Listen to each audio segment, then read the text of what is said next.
আসসালামু আলাইকুম, জানিয়ে দিব এই মুহূর্তে হাতে পাওয়া সর্বশেষ ভয়ঙ্কর কিছু আন্তর্জাতিক আপডেট। বাংলা সংবাদ শুরুতেই থাকছে সংবাদ শিরোনাম। শুরুতেই জানিয়ে দিব, ইরান ইসরায়েল সংঘাত, পাল্টাপাল্টি হামলা চলছে, আলোচনায় অগ্রগতি নেই। জানিয়ে দিব, ইরানে যুক্তরাষ্ট্রের হামলা, ট্রাম্পের 2 সপ্তাহ সময় কি তবে ফাঁকি দেওয়ার ছল ছিল? এরপর রয়েছে, আল আকসায় হামলা করে ইরানকে দায়ী করতে পারে ইসরায়েল। সর্বশেষ থাকছে, মার্কিন হামলার পর ইসরায়েলে ক্ষেপণাস্ত্র নিক্ষেপ করল ইরান। এতক্ষণ শুনছিলেন সংবাদ শিরোনাম, এবার বিস্তারিত। প্রিয় দর্শক, আপনি যদি এই চ্যানেলে নতুন হয়ে থাকেন, ভিডিওটি দেখতে দেখতে চ্যানেলটি সাবস্ক্রাইব করে আমাদের সাথেই থাকুন। ইরান ইসরায়েল সংঘাত, পাল্টাপাল্টি হামলা চলছে, আলোচনায় অগ্রগতি নেই। ইরান ও ইসরায়েলের পাল্টাপাল্টি হামলা বন্ধের জন্য আহ্বান জানাচ্ছে বিভিন্ন দেশ। সংঘাত বন্ধে বিভিন্ন পর্যায়ে চলছে কূটনৈতিক তৎপরতা। জরুরি অধিবেশন হয়েছে জাতিসংঘে। চলমান সংকটের কূটনৈতিক সমাধানের বিষয়ে ইরান কিছুটা আগ্রহ দেখালেও হামলা চালিয়ে যাওয়ার বিষয়ে বেপরোয়া ইসরায়েল। এমন পরিস্থিতিতে সংঘাত নিরসনের আলোচনায় কোনো অগ্রগতি দেখা যাচ্ছে না। গতকাল শনিবার সংঘাতের 9ম দিনেও ইরানের 2 সামরিক কর্মকর্তাকে হত্যার দাবি করেছে ইসরায়েল। হামলা হয়েছে ইরানের একটি পরমাণু স্থাপনায়। তেল আবিব সহ ইসরায়েলের বিভিন্ন এলাকায় হামলা চালিয়েছে ইরানও। এরই মধ্যে যুক্তরাষ্ট্র থেকে প্রশান্ত মহাসাগরের দিকে দেশটির একাধিক বি-2 স্টেলথ বোমারু বিমান অগ্রসর হচ্ছে বলে জানিয়েছে মার্কিন সংবাদ মাধ্যম নিউ ইয়র্ক টাইমস। এ সংঘাত থামাতে কূটনৈতিক তৎপরতার মধ্যে গতকাল তুরস্কের ইস্তাম্বুলে যান ইরানের পররাষ্ট্রমন্ত্রী আব্বাস আরাগচি। শহরটিতে ইসলামী সহযোগিতা সংস্থার ওআইসি সদস্য দেশগুলোর পররাষ্ট্রমন্ত্রীদের সম্মেলন শুরুর আগে সাংবাদিকদের সঙ্গে কথা বলেন তিনি। সেখানে আরাগচি জানান, ইরানে ইসরায়েলের হামলা বন্ধ হলেই কেবল তেহরানের কূটনৈতিক সমাধানের পথে ফেরা সম্ভব। এতে আপত্তি রয়েছে ইসরায়েলের। দেশটির নেতাদের দাবি, ইরানের পরমাণু অস্ত্র তৈরি করছে। এ সক্ষমতা ধ্বংসের যে লক্ষ্য নিয়ে তারা হামলা শুরু করেছে, তা পূরণ না হওয়া পর্যন্ত থামাবে না। এ হামলার শুরু থেকেই ইসরায়েলের প্রতি যুক্তরাষ্ট্রের সমর্থন রয়েছে উল্লেখ করে গতকাল আরাগচি বলেন, এমন পরিস্থিতিতে যুক্তরাষ্ট্রের সঙ্গে ইরানের আলোচনায় ফেরা সম্ভব নয়। ইরানের পরমাণু প্রকল্পগুলো নিয়ে একটি চুক্তিতে পৌঁছাতে যুক্তরাষ্ট্র ও ইরানের ওই আলোচনা চলছিল। ইসরায়েলের হামলা শুরুর পর তা স্থগিত করে তেহরান। ইরানকে ওই আলোচনায় ফেরানোর লক্ষ্যে গত শুক্রবার জেনেভায় আব্বাস আরাগচির সঙ্গে বৈঠক করেন যুক্তরাজ্য, ফ্রান্স ও জার্মানির পররাষ্ট্রমন্ত্রী এবং ইউরোপীয় ইউনিয়নের পররাষ্ট্রনীতি প্রধান। ওই আলোচনা গঠনমূলক হয়েছে বলে 2 পক্ষই জানালেও শিগগিরই সংঘাত বন্ধের বিষয়ে কোনো আশার কথা শোনাতে পারেনি। শুক্রবার জাতিসংঘের নিরাপত্তা ও মানবাধিকার পরিষদের অধিবেশন থেকেও ইতিবাচক কোনো সংবাদ আসেনি। ইরানে যুক্তরাষ্ট্রের হামলা, ট্রাম্পের 2 সপ্তাহ সময় কি তবে ফাঁকি দেওয়ার ছল ছিল? ইরানকে সময় বেঁধে দিয়েছিলেন ডোনাল্ড ট্রাম্প। নিজেদের পারমাণবিক স্থাপনাগুলোর ওপর যুক্তরাষ্ট্রের সম্ভাব্য হামলা এড়াতে তেহরান যেন আলোচনায় বসে। কিন্তু সেই সময়সীমা 2 সপ্তাহ নয়, হয়ে গেল মাত্র 2 দিন। গতকাল শনিবার রাতে হঠাৎ করেই ঘোষণা এল, ইরানে 3টি পারমাণবিক স্থাপনায় বিমান হামলা চালিয়েছে যুক্তরাষ্ট্র। ট্রাম্প একে বললেন, খুবই সফল অভিযান। তাহলে কি এ 2 সপ্তাহ শুধু ফাঁকি দেওয়ার ছল ছিল?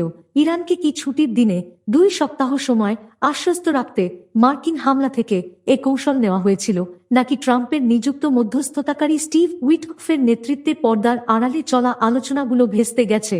ইরানে মার্কিন হামলায় উঠে আসছে এমন নানা প্রশ্ন।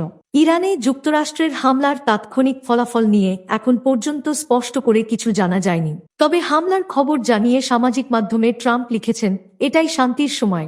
যা হোক, ট্রাম্পের এ বক্তব্যকে নিছক আশাবাদী এক মন্তব্য বলেই মনে করছেন বিশ্লেষকেরা। কারণ ইরান আগেই হুঁশিয়ারি দিয়েছিল, যুক্তরাষ্ট্র যদি ইসরায়েলের সঙ্গে মিলে তাদের সার্বভৌম ভূখণ্ডে হামলা চালায়, তবে তার জবাব দেবে তারা। ইতিমধ্যে ইসরায়েল ইরানের সামরিক সক্ষমতা খর্ব করতে নানা পদক্ষেপ নিয়েছে। তবু দেশটির সর্বোচ্চ নেতা আয়াতুল্লাহ আলী খামেনির হাতে এখনো অস্ত্রশস্ত্র আছে। পরিস্থিতিও দ্রুত জটিল হতে পারে।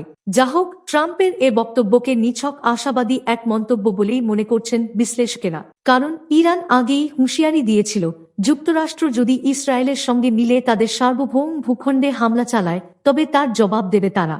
ইতিমধ্যে ইসরায়েল ইরানের সামরিক সক্ষমতা খর্ব করতে নানা পদক্ষেপ নিয়েছে। তবু দেশটির সর্বোচ্চ নেতা আয়াতুল্লাহ আলী খামেনির হাতে এখনো অস্ত্রশস্ত্র আছে। পরিস্থিতিও দ্রুত জটিল হতে পারে। ট্রাম্প বোঝাতে চেয়েছেন যুক্তরাষ্ট্রের হামলা একটি এককালীন সফল অভিযান। তবে আদৌ তারা ইরানের শক্তভাবে সুরক্ষিত সেই গবেষণা কেন্দ্রগুলো ধ্বংস করতে পেরেছে কিনা তা জানতে সময় লাগবে। যদি না পেরে থাকে তবে আবার হামলার চাপ বাড়বে। নইলে এ হামলা ট্রাম্পের জন্য রাজনৈতিক ঝুঁকি হয়েই থাকবে, যার বিনিময়ে সামরিক লাভ খুব সামান্য। আল আকসায় হামলা করে ইরানকে দায়ী করতে পারে ইসরায়েল। ইসরায়েলের সাম্প্রতিক হামলার জবাবে যখন ইরান পাল্টা ব্যালিস্টিক ক্ষেপণাস্ত্র ছুড়ছে, তখন জেরুজালেমের দখলকৃত পূর্ব অংশে অবস্থিত পবিত্র আল আকসা মসজিদের আশেপাশে ফিলিস্তিনিরা আতঙ্কিত চোখে আকাশের দিকে তাকিয়েছিলেন। মিসাইলগুলো তাদের দিকে না গেলেও তা ছিল যথেষ্ট কাছাকাছি। এই কারণে নতুন করে সামনে এসেছে বহু পুরনো একটি সন্দেহ, ইসরায়েল কি আল আকসা মসজিদে হামলা চালিয়ে দায় চাপাতে পারে ইরানের ঘাড়ে। তুর্কি বিশ্লেষক জাহিদে তুবাকোর বলেছেন, এই মুহূর্তটা তাদের জন্য সবচেয়ে সুবিধাজনক। ইসরায়েল চাইলে মোসাদের মাধ্যমে ইরান থেকে আল আকসায় মিসাইল ছুড়ে সেটির ইরানের ওপর দায় চাপাতে পারে। তিনি আরও বলেন, 2023 সালের অক্টোবর থেকে ইসরায়েলি নেতাদের বক্তব্যে ধর্মীয় ও বাইবেলের উপাখ্যান যেভাবে জায়গা করে নিচ্ছে, তাতে গাজায় ইসরায়েলের অভিযানকে কেবল রাজনৈতিক বা কৌশলগত বলে ব্যাখ্যা করা যায় না। আল আকসা মসজিদ তেল আবিব থেকে প্রায় 70 কিলোমিটার দূরে হলেও সামরিক দৃষ্টিকোণে এটি খুবই ঝুঁকিপূর্ণ দূরত্বে অবস্থিত। বিশেষজ্ঞরা বলছেন, যুদ্ধের ধোঁয়াশার মধ্যে এমন একটি হামলা ইসরায়েলের লক্ষ্য পূরণে আদর্শ অজুহাত হতে পারে। একদিকে তারা মুসলিম বিশ্বের ক্ষোভ ঘুরিয়ে দিতে পারবে ইরানের দিকে, অন্যদিকে পবিত্র স্থানটির ধ্বংসজ্ঞ এগিয়ে নিতে পারবে। সম্প্রতি ভাইরাল হওয়া এক ভিডিওতে কট্টর ইসরায়েলি রাবাই ইউসেফ মিজরাচিকে বলতে শোনা গেছে, আমি হলে আরবদের ও ইরানিদের মধ্যে লড়াই লাগাতে আল আকসা মসজিদে বোমা ফেলতাম আর বলতাম এটা ইরানের মিসাইল ছিল। ইতিহাসবিদ জাকারিয়া কুরসুন বলেন, এটা এক ঢিলে দুই পাখি মারার মতো হবে। একদিকে সুন্নি শিয়া বিভাজন আরও গভীর হবে, অন্যদিকে মুসলিম বিশ্বকে আল আকসার ধ্বংসের ধারণার জন্য মানসিকভাবে প্রস্তুত করা হবে।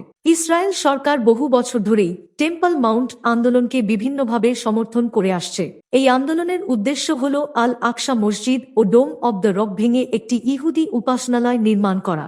2018 সালে ইসরায়েলি হারেজ পত্রিকার অনুসন্ধানে উঠে এসেছিল, ইসরায়েলের প্রধানমন্ত্রী বেনিয়ামিন নেতানিয়াহুর ঘনিষ্ঠ পরামর্শক কেনেথ আব্রামোভিচ এবং তৎকালীন প্রতিরক্ষামন্ত্রী এলি বেন দাহান এই প্রকল্পে অর্থ সহায়তা দিয়েছেন। মার্কিন হামলার পর ইসরায়েলে ক্ষেপণাস্ত্র নিক্ষেপ করল ইরান। মার্কিন হামলার পর ইসরায়েলের দিকে ক্ষেপণাস্ত্র নিক্ষেপ করেছে ইরান।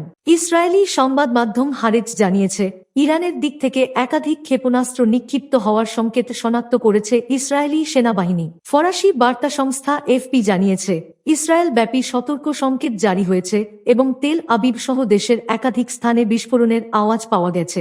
এই প্রতিবেদন লেখা পর্যন্ত ইসরায়েলের দিকে কোনো ক্ষয়ক্ষতির তথ্য পাওয়া যায়নি। ইরানের দিক থেকে 30টি ক্ষেপণাস্ত্র ছোড়া হয়েছে বলে এফপির প্রতিবেদনে জানানো হয়। ক্ষেপণাস্ত্রগুলো শনাক্ত করে তা ধ্বংস করা হচ্ছে বলে জানিয়েছে ইসরায়েলি সেনাবাহিনী। শনিবার ইরানের 3টি পারমাণবিক স্থাপনা নাতানজ, ইস্ফাহান এবং ফোর্দোতে হামলার কথা জানিয়েছেন মার্কিন প্রেসিডেন্ট ডোনাল্ড ট্রাম্প। নিজেই ইরানকে 2 সপ্তাহ সময় বেঁধে দেওয়ার দুদিন পরই হামলা করে বসেন তিনি। ওভাল অফিস থেকে সম্প্রচারিত 3 মিনিটের এক ভাষণে তিনি বলেন, হামলাটি ছিল অসাধারণ সামরিক সাফল্য। তেহরানের ইউরেনিয়াম সমৃদ্ধকরণের প্রধান অবকাঠামো পুরো ধ্বংস করে দেওয়া হয়েছে। ইরানের সামনে শান্তি অথবা ট্র্যাজেডির পথ খোলা রয়েছে বলে সতর্ক করে ট্রাম্প জানান, হামলা করার জন্য আরও লক্ষ্যবস্তু রয়েছে। শিগগিরই শান্তি না এলে আমরা ক্ষিপ্রতা, দক্ষতা এবং নৈপুণ্যের সঙ্গে সেখানে হামলা চালাবো।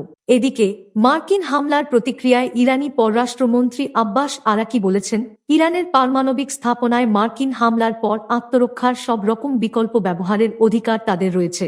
যুক্তরাষ্ট্রের হামলাকে অত্যন্ত গর্হিত কাজ উল্লেখ করে আরাকি প্রচ্ছন্ন হুমকির সুরে জানান, এই পদক্ষেপের চিরস্থায়ী ফল ভোগ করতে হবে। ইরানি বার্তা সংস্থা তাসনিমকে দেশটির এক কর্মকর্তা জানিয়েছেন, শত্রুপক্ষের হামলায় ফোর্দোর একটি অংশ ক্ষতিগ্রস্ত হয়েছে, তবে ক্ষতির ব্যাপ্তি সম্পর্কে ইরানের পক্ষ থেকে স্পষ্ট কিছু জানানো হয়নি। হামলার জন্য ট্রাম্পকে ধন্যবাদ জানিয়েছেন ইসরায়েলি প্রধানমন্ত্রী বেনিয়ামিন নেতানিয়াহু। ট্রাম্পের পদক্ষেপকে সাহসী সিদ্ধান্ত উল্লেখ করে তিনি বলেছেন, বিশ্বের সবচেয়ে বিপজ্জনক রাষ্ট্রকে সবচেয়ে শক্তিশালী অস্ত্র তৈরি থেকে বিরত রাখতে পদক্ষেপ নিয়েছেন প্রেসিডেন্ট ট্রাম্প।